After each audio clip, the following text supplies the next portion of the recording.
Retour de la deuxième partie de notre émission avec au sommaire l'évolution de l'athlétisme en Afrique. Nous ferons le point aussi avec donc une athlète dans le village. Il s'agit d'une Ivoirienne.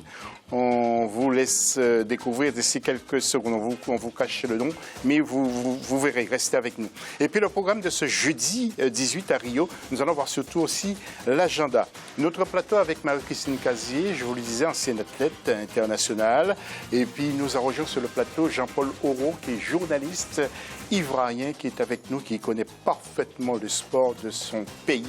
Mais il connaît parfaitement aussi les deux Ivoiriennes, les deux sprinteuses particulièrement. Et puis M. Mohamed Traoré, qui est là avec nous, éditorialiste en football, mais qui touche aussi toutes les disciplines. Notre question, eh bien, on vous l'avait posée, dans quelle discipline, justement, je regarde parce que je ne l'avais pas noté, je l'avais complètement oublié, dans quelle discipline les Africains devraient davantage briller. Vous allez sur nos réseaux sociaux, mais aussi vos commentaires sur JO2016, @africa24tv.com. Le dossier du magazine, tout de suite.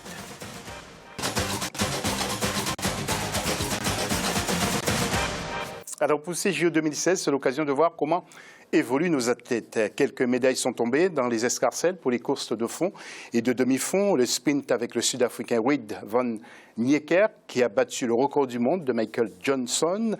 Et puis nous avons vu aussi une sprinteuse que nous allons évoquer au cours de cette émission également. Je vous propose de voir le sujet qu'a réalisé en 2015 pour nous la rédaction d'Africa 24. Regardez et après nos commentaires. L'athlétisme africain est en constante progression. Au championnat du monde organisé en août 2015 en Chine, le Kenya s'est classé premier de la compétition en remportant 16 médailles dont 7 en or. Il est talonné par la Jamaïque et les États-Unis, classés respectivement 2e et 3e. Au total, l'Afrique aura remporté 32 médailles contre 27 médailles au championnat du monde organisé au Japon en 2007. Des résultats qui illustrent la volonté affichée de la Confédération africaine d'athlétisme de militer pour un athlétisme africain capable de prendre les dessus sur les autres continents et occuper une place de choix dans les disciplines sportives. L'Afrique est en train d'évoluer progressivement et rapidement et je vois que d'ici 2 ans, 3 ans, je pense qu'on entendra seulement les athlètes africains. Parce que les Européens, oui, ils ont les infrastructures, mais ils n'ont pas la volonté et la détermination que nous, on a. C'est ce qui nous donne notre force et notre, je peux dire, notre courage où on est arrivé pour le moment, je peux dire. Voilà, on va les surprendre. Les performances, c'est encourageant. Je crois que maintenant, l'athlétisme africain maintient à un niveau mondial dans toutes les épreuves. Le travail qui était réalisé les dernières années, c'est un travail professionnel et aussi ça présente sur terrain la présence des plusieurs pays africains dans les éditions africaines, soit championnat d'Afrique ou bien Jeux africains, ça donne que la Confédération africaine elle joue un rôle important les dernières années pour évoluer cette discipline athlétisme. En dépit des bons résultats obtenus cette année par l'Afrique, les infrastructures d'athlétisme à travers le continent ne se construisent pas encore suffisamment pour permettre l'encadrement de nombreux talents qui s'y trouvent. Le Kenya, par exemple, fait encore face à la carence d'infrastructures. Cependant, l'action de la Confédération africaine d'athlétisme auprès du gouvernement de ces pays est en voie de donner des résultats. L'athlétisme kenyan bénéficie à ce jour de l'attention particulière de l'État. Face in the country is the facilities. We don't have enough facilities. Ce que nous rencontrons comme difficulté au pays, c'est le manque d'infrastructures.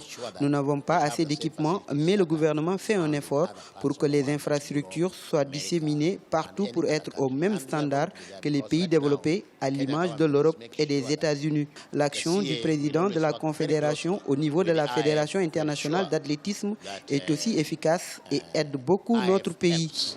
Not only the CA, because CA Voilà donc pour ce sujet. Avant les commentaires, je voudrais, surtout nous avons préparé ce petit document pour Jean-Paul Auro, vous montrer les 3 athlètes susceptibles de remporter une médaille. Susceptibles, Marie-Christine va le confirmer. Il s'agit de Marie-Josée Talou, Muriel Aoué et la Nigérienne Blessing Okakbare qui sont qualifiés pour les demi-finales. Alors avant les commentaires de Jean-Paul, Marie-Christine, comment les choses peuvent évoluer sur notre territoire?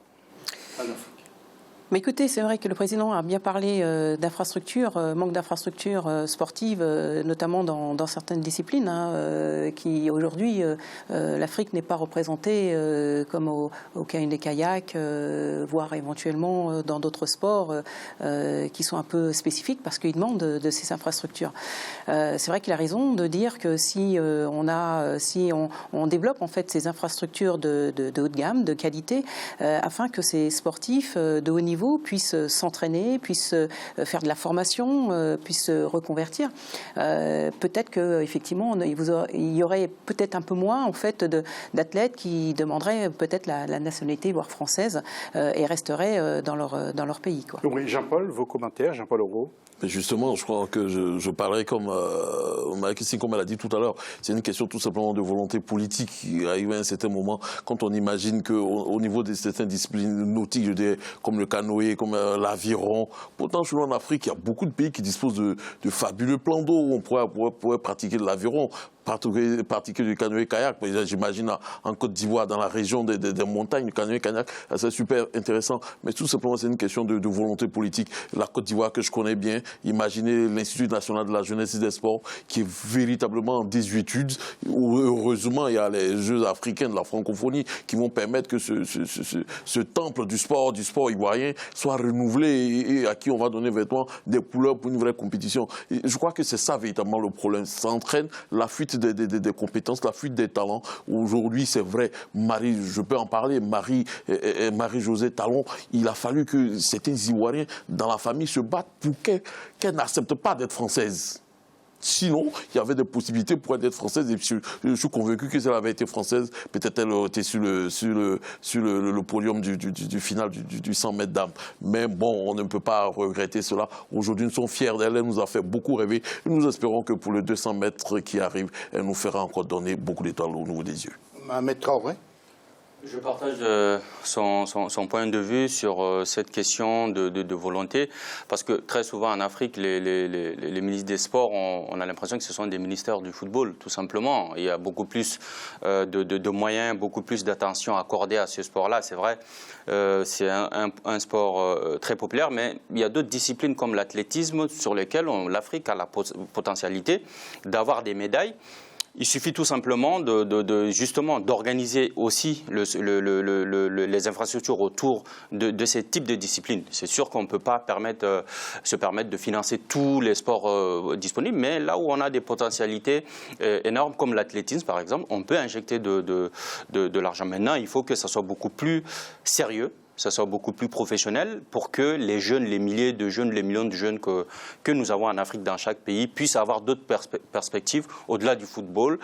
J'ai bien aimé l'image de Gabriel Selassie, qui est un des monuments de l'athlétisme au niveau mondial. Et après, il est retourné au Kenya, il est en train de développer ses affaires et un œil aussi sur l'athlétisme. C'est des modèles qui permettent aux jeunes de rêver. Mais si, une fois sorti, on prend une nationalité étrangère et on reste à l'étranger, je pense que ça n'aide pas aussi à développer ces disciplines-là au niveau local. Jean-Paul, avant de vous retrouver pour ajouter d'autres mots, je voudrais juste faire un clin d'œil aux médaillés donc, de ce lundi 15, parce qu'il faut quand même le rappeler à nos téléspectateurs. Il y a le boxeur marocain Mohamed Rabii, moins de 69 kilos, médaille de bronze. Le Kenyan, donc David Rudisha, qui remporte le 800 mètres. L'Algérien Taoufik Makloufi, qui décroche la première médaille d'argent sur le 800 mètres pour l'Algérie. Et médaille d'argent pour la Kenyane Yvin Kiang Chepkemoy sur 3000 mètres steeple. Jean-Paul, grâce à vous, nous sommes rentrés en liaison avec donc Marie-Josée Talou, mais vous voulez rajouter quelques mots? Oui, je voulais rajouter simplement par rapport à ce que disait Mohamed tout à l'heure. Regardez le cas de la Côte d'Ivoire.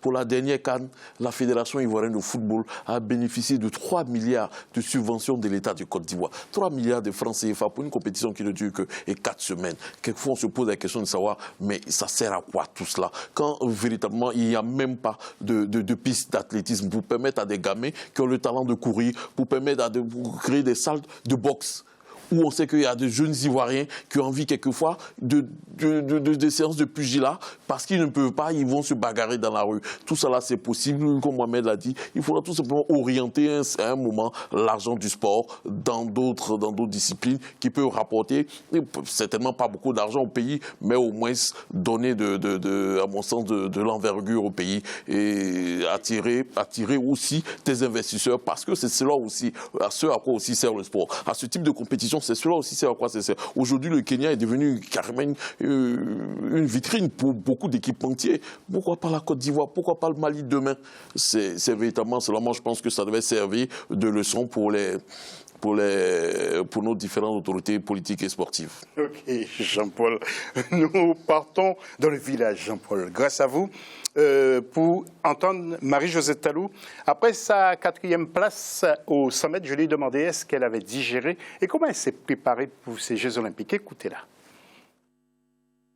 C'est un truc qui s'est déjà arrivé, c'est arrivé. Donc là, maintenant, on se concentre sur les 200 mètres et on oublie ce qui est déjà passé, quoi.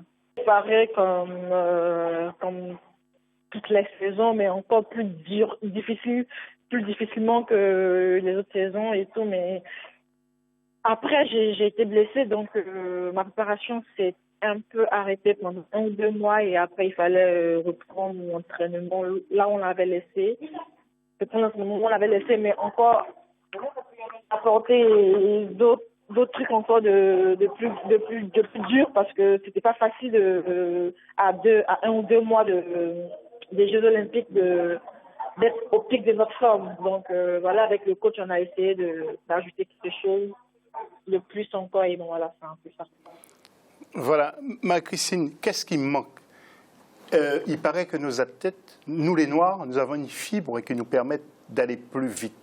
Qu'est-ce qui manque tout simplement à Marie-Josée Talou, par exemple? Lorsqu'on voit quand même que cette compatriote termine 4e, elle aurait pu terminer sur le podium. Elle aurait pu terminer sur le podium, en sachant que là, elle annonce quand même qu'elle a été blessée et qu'elle a repris il y a 2 mois en vue des Jeux Olympiques. C'est vrai que quand on prépare des Jeux Olympiques, c'est 4 ans.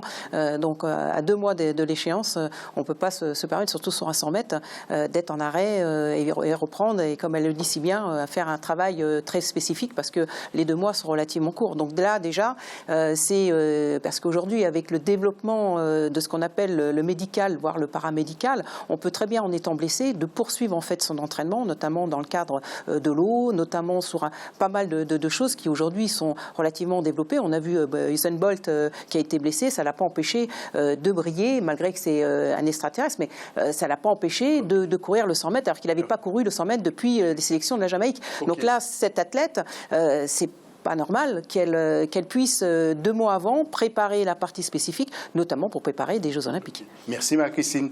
Mon cher Jean-Paul, je voulais vous poser une question. Peut-être vous ne pourrez pas me répondre, mais qu'est-ce qu'elles vont devenir après leur carrière? Nouriel Aoué et Marie-Josée Talou, est-ce qu'elles seront au service de la Côte d'Ivoire et de l'Afrique? Avant de répondre à ta question, José, j'aimerais revenir sur une chose que tu as avancée tout à l'heure en disant que nous, les Noirs, étions disposés, nous avons fini pour disposer à nous rendre beaucoup plus rapides. J'ai vu ce type de propos parce que c'est ce type de thèse qui très souvent fondent les idéologies racistes. Je ne partage pas cela. Il n'y a pas de différence entre les Noirs et les Blancs au point de vue anatomique. Concernant l'avenir de ces 2 jeunes dames, moi je pense qu'elles ont tout pour elles. Elles ont réellement tout pour elles. Ce qui leur reste, c'est tout simplement l'accompagnement de l'État de Côte d'Ivoire et un certain nombre de structures qui accompagnent le sport en Côte d'Ivoire. C'est tout ce qui leur reste. Elles sont talentueuses, elles sont intelligentes et comme le disait tout à l'heure Marie-Josée Talou, on ne peut pas imaginer d'où elle vient, la pression des autorités sportives françaises pour qu'elles deviennent françaises. Et elles se battent pour dire non, j'ai envie de me battre ma patrie, j'ai envie de me battre pour la Côte d'Ivoire. Quand on arrive à ce niveau de raisonnement, je dirais, ou bien de dignité de son pays, il est important que la Côte d'Ivoire l'accompagne. Comme le disait Marie-Christine tout à l'heure, mettre un certain nombre de moyens. Certainement que ce type d'équipement n'existe pas à Abidjan. Ça existe ici en Europe ou dans d'autres pays. On peut mettre cela à sa disposition, lui donner des bourses, venir étudier. Ça s'est fait pour Gabriel Tiako à un moment. Pourquoi pas elle? Okay. Merci. Et puis elle pourrait être des modèles aujourd'hui pour être des figures de proue pour aider le développement de l'athlétisme en Côte d'Ivoire. Voilà, 2 secondes. Je faisais ce tournoi parce que ce sont des spécialistes, même blancs, qui le disaient. que les Noirs ont des fibres qui permettent d'aller plus vite. Enfin, je n'ai rien inventé. Mais bon, ceci dit, je suis tout à fait d'accord avec vous. Mohamed, en 2 mots, parce qu'il faut que nous enchaînions. Disons qu'on a le talent brut, mais il faut l'organisation pour nous permettre d'être les meilleurs au monde. Juste pour ajouter que, malgré tout ça, la Côte d'Ivoire est en train d'être la lumière de l'Afrique de l'Ouest en matière de sprint, parce que il y a des années, c'était peut-être le Nigeria, et ces derniers temps, on avait du mal à avoir des athlètes de l'Afrique de l'Ouest pouvoir être à des podiums internationaux. Je pense que la Côte d'Ivoire montre la voie, et les autres pays aussi, ça peut permettre à galvaniser des pays comme le Mali, par exemple, le Sénégal, où il y a normalement le meilleur centre africain de l'athlétisme, mais derrière, qu'on ne voit pas trop de résultats en matière d'athlètes africains. Ok, merci Mohamed. Tous vos éclairages sont bons parce que vous êtes des experts, en tout cas. Africa 24, avec plein d'images de Rio. Tiens, nous allons vous montrer la remise de médaille d'Usain Bolt, voilà, qui, vous le savez, a gagné le 100 mètres, qui est descendu encore à moins de 10 minutes. Usain Bolt, c'est bien. C'est pas Usain. Si, c'est Usain. Oui, Usain. Oui, c'est Usain qui était là. Moi, Christine, vous m'avez fait peur. Maintenant, c'est le Sud-Africain, le Wade van Niekerk. Moi, Christine, vous allez arrêter mon cœur. Hein. Faites pas ça, s'il vous plaît. Qui a battu le record du monde de Michael Johnson. Lui, c'est le Sud-Africain, van Niekerk. Et puis, tiens, il ne faut pas l'oublier, Joseph-Antoine Bell nous attend. Alors, Joseph, match important ce mercredi 17 pour les demi-finales de football entre le Nigeria et l'Allemagne. Joseph, alors, dites-nous, qu'attendez-vous de ce match? Déjà, je pense qu'on doit être content de ce que le Nigeria a fait, sauf qu'il nous faut remettre quand même les choses à leur niveau, et en remettant les choses à leur niveau, dans leur on doit se dire que le Nigeria devra être ambitieux, parce que en sélection de jeunes, le Nigeria peut largement rivaliser avec les Allemands, surtout lorsque ces jeunes gens ont montré qu'ils pouvaient sortir de tous les problèmes qu'ils ont rencontrés jusque-là. On peut estimer qu'aujourd'hui, ces problèmes-là ne sont plus dans leur esprit, puisqu'ils ont gagné des matchs en commençant par le premier, alors qu'ils étaient arrivés si avant. Donc, je penserais pour un match plutôt difficile pour les Allemands, et pour lesquels les Allemands ne sont pas favorables. Voilà, nous allons remercier la merveilleuse Marie-Christine Cazier, beaucoup de talent lorsqu'elle était sur les pistes, et puis nous avons une nouvelle à vous annoncer, mais on attendra la dernière émission. Marie-Christine, pour l'instant, ne dis rien. Je vous remercie, merci José, et à très bientôt. À très bientôt, merci Marie-Christine. Tout à l'heure, nous allons nous retrouver, pour l'agenda de ce vendredi, de ce jeudi, pardon, je m'y perds, l'agenda de ce jeudi 18 août, pardon. À tout à l'heure, après la pause.